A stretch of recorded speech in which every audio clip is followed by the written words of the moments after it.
What's up, y'all? My name is J-Dub, and today I am doing the second to last video in my countdown to the Last Wish series. Happy Thanksgiving, by the way, to all of my viewers out there.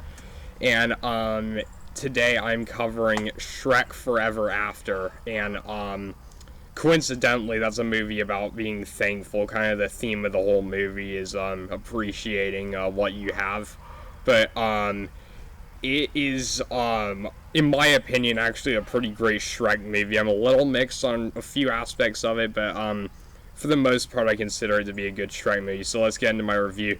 My first positive about the film is that some of the scenes visually are really fantastic compared to the other Shrek films in the main franchise. Like, it seems like they did some new renders of the characters to keep up with the changing animation industry at that time, and they look tremendous. And also the scenes are some of the scenes have really great coloring and lighting, and it just looks really good as a film. And also I love that they did an alternate universe story in the Shrek universe, confirming that there can be alternate universes in the world of Shrek. And the story is really well rounded. Rumpelstiltskin as a villain is really good because there are a lot of stakes in this movie that he brings, where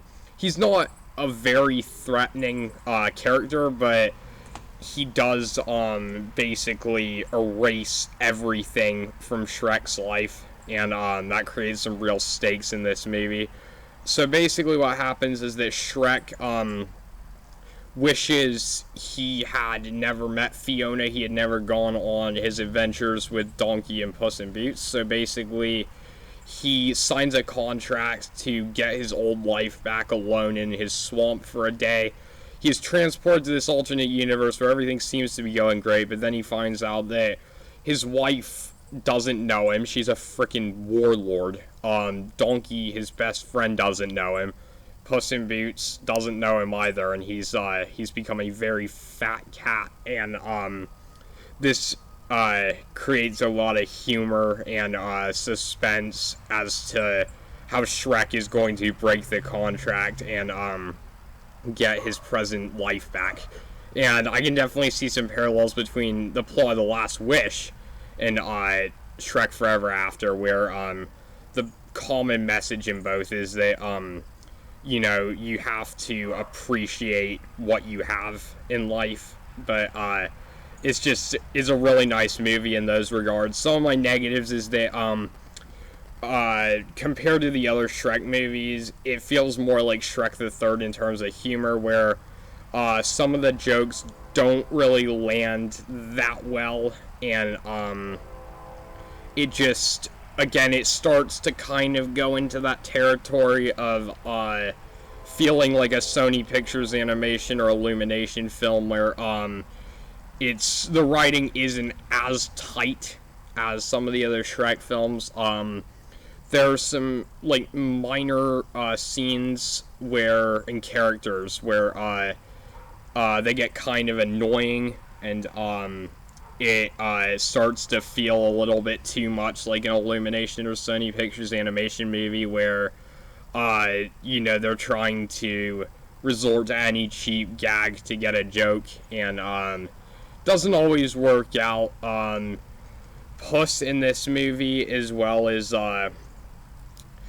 this is, I think, I mean, he still gets some good moments for sure, but I feel like Puss kind of gets shoved to the side compared to the other Shrek movies. I mean, he is a sidekick, but in this movie, he's really just kind of a joke. Like, his entire role in the movie is he does kind of play matchmaker for Shrek and Fiona, but he's really kind of reduced to just a fat joke, you know, parallel to like Garfield or something, and it just doesn't always work in the movie's benefit. But I just love what they do with the alternate universe concept. We get some really interesting stuff there, and we get a glimpse of what the alternate universe, could look like. Several alternate universes actually could look like in the Shrek universe, because Gingy as well has become like a gladiator, and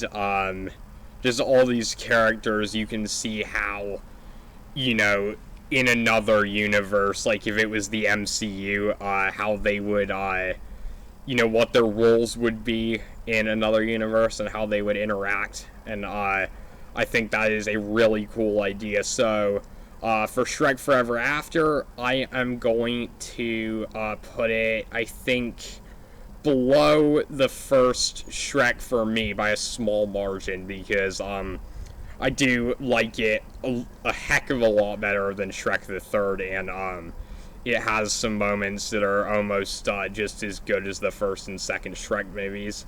And tomorrow is the final video in this series, and what I'm doing tomorrow is I'm going to have you guys, if you would, drop some fan theories for Puss in Boots: The Last Wish in the chat.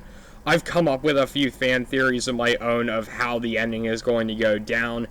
And if you've seen the movie by any chance, please don't put any theories in the comments that are spoilers. But literally just anything you think could happen, be as crazy and absurd as you want with them. And I have some that are really crazy and weird. So yeah, drop those in the comments, and I will see you tomorrow. Bye for now.